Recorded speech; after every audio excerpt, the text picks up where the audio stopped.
Well, I thought it was really interesting to see, and clearly there's a strong level of both vacancy and persistent vacancy. And what was interesting about the report was the way that actually largely those two effects are netting each other off, albeit with a slight loss. Thinking about British Land's portfolio in the context of this report, though, I think it just reinforces the polarisation that we see in the market.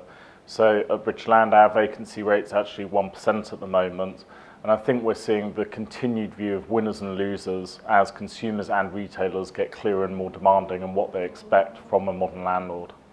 The LDC report tells us overall that retail and the high street has been particularly more resilient over the last 5 years than I think that many people were expecting.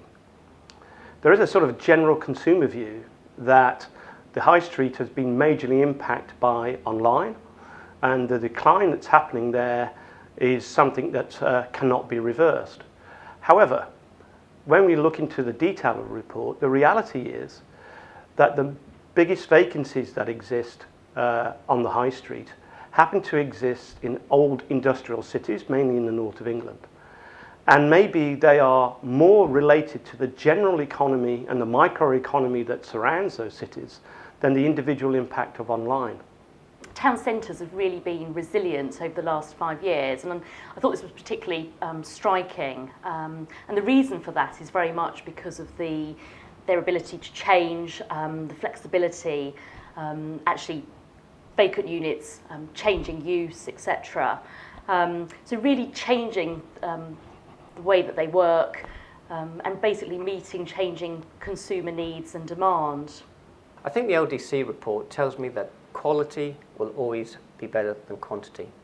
There is significant churn in the marketplace, with a number of new additions being balanced by the number of exits. For me, that is a sign of vibrancy in the retail world as new ideas have the chance to come through, but it also says that there is enough retail stock in the market. So as the LDC report says, closures exceeded openings in the half year to 2016, but perhaps you wouldn't expect this during a period where the consumer generally has been positive.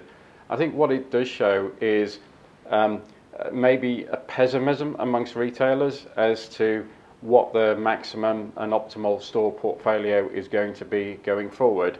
Obviously wasn't helped by the run-up to the Brexit referendum, and I think that uncertainty is obviously going to pervade the landscape as well for the next 6 months or longer.